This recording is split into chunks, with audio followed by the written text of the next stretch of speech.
Hey YouTube, welcome back to the playground. It's Adam. So I'm making a couple videos for you guys while I'm still kind of incapacitated with the messed up arm. So just gonna do some show and tell videos and some what's on the bench videos for the next week or two until my arm gets a little bit better.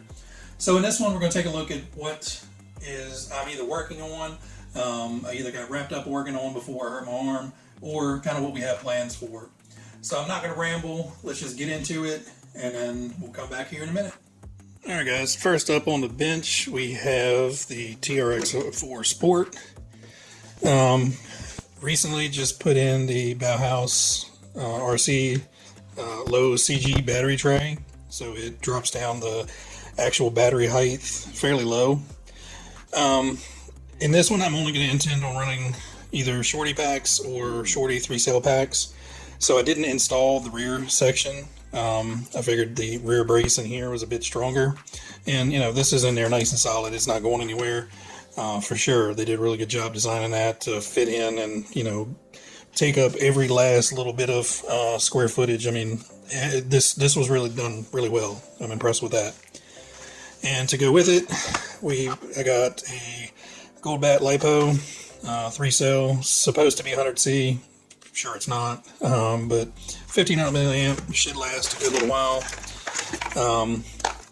So that little chunky guy will go down in there with plenty of room to spare.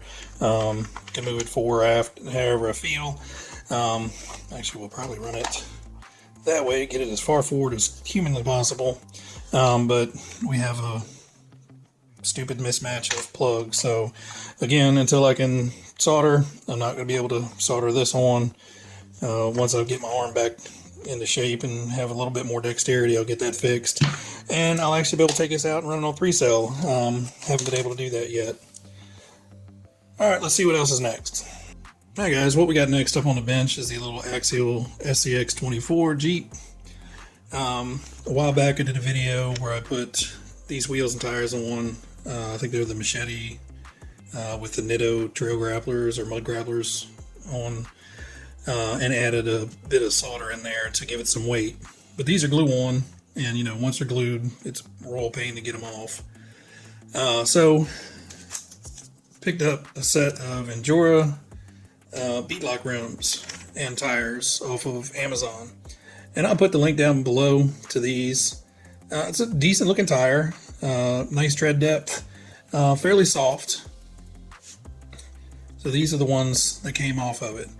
These actually have more sidewall flex, but they're about the same stiffness. This has a little bit more sidewall flex because this one actually stops because of the wheel liner, and I'll show you that in a second. But these are actually true beadlocks. They are a plastic wheel, so don't think, I think these were like 16 bucks. So don't think you're getting metal wheels and tires for 16 bucks.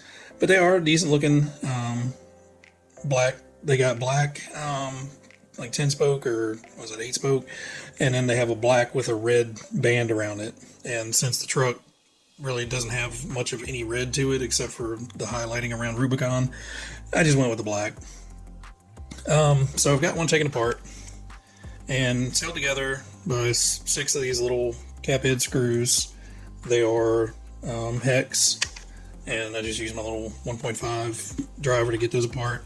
Thankfully I was able to do these one-handed, and but you know, it's 2-piece inside and outside, and then you have the center ring which allows the 2 pieces to clamp the bead of the tire to the wheel so it won't fall off. So things I like and things I don't like. Being plastic, these aren't much heavier than stock wheels. A little bit heavier with the hardware and, you know, the 3-piece design. But again, they look nice, look a little bit more scale with the actual wheel nuts looking on there and everything. But, you know, for something this size, I'm not going for scale points necessarily. I'm going for, you know, actually being able to play with it and enjoy it. Another thing I like, on the faceplate, I don't know if you can see it, but there are 2 little pins that align with 2 holes in the back of the wheel. So once you drop those pins into the wheel in the right position, and I'm not going to be able to do it looking through the camera, there you go, it literally locks it in place the spokes are lined up, the holes are lined up. So I like that a lot. That definitely helps out. And then you have the center ring that goes on there as such to capture everything. Center ring is probably the biggest downfall. It's just a thick piece of plastic. If they had made this a thinner cut out piece of aluminum or, you know, even pot metal, it didn't have to be anything strong. But that's what keeps it from compressing as much. So you can see how much I can compress this one versus this one. You know, that internal ring between, you know, you've got the thickness of this and the thickness of this versus, you know, a cutout regular standard plastic wheel. But, you know, they go together and come apart really quick. The biggest problem I have with these is on the axle, I have the weighted brass hubs. And the screw is not long enough on the axle to get through. It was barely long enough to do it on the factory wheels, to be honest. You almost need extended thread axles or something. But the problem is, once this goes on, that inset isn't deep enough to allow the wheel nut to go on. So at this point, it's, you know, somewhat $16 of wasted. But I'm going to figure out how to get them to work. If I have to take the weighted hubs off and run them, I will. But for right now, you know, I'm not going to wrench on too much stuff and aggravate my arm. But yeah, that's what we got here. So I will do another follow-up video on these just to see how they perform once I'm able to get them on the car. So that's next up on the bench. Let's see what else we got. Alright guys, another thing that may be coming to the bench soon. Not 100% sure on this one yet. But recently seen some stuff from Tamiya Legends, and I think he's working with Mick. So Glenn from Tamiya Legends is working with Mick from RC Hobby Shed in Australia, working on some mini T's. And Mick just did a video on his mini T, which, you know, got me thinking about my old ones. So I've got two. Technically this one is mine. This one was my daughter's. She had a very passing interest in driving RCs with Dad. So I kind of inherited this one. So really exactly same vehicle. Both are the original Mini T setup, the trucks. I got this body. I want to say it was a Parma body, but I can't remember off the top of my head, and I couldn't find any literature about it. But it essentially takes the truck and turns it into a buggy. It's all one-piece body, and there's no mods needed.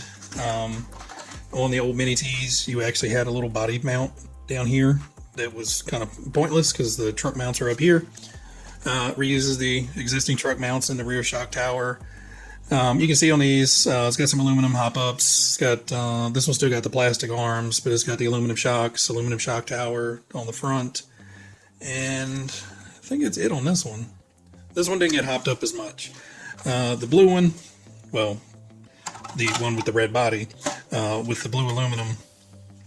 This one's got front aluminum skid, shock towers, aluminum shocks, aluminum tray, servo mount, tray fastener, rear aluminum arms. I always kept the plastic was on the front because they had so much flex on them. I was always worried about damaging and ripping the mounts out of the chassis. So I always left the front ones on there, gave it some resilience. This one I stuck I don't even remember, brushless motor in it.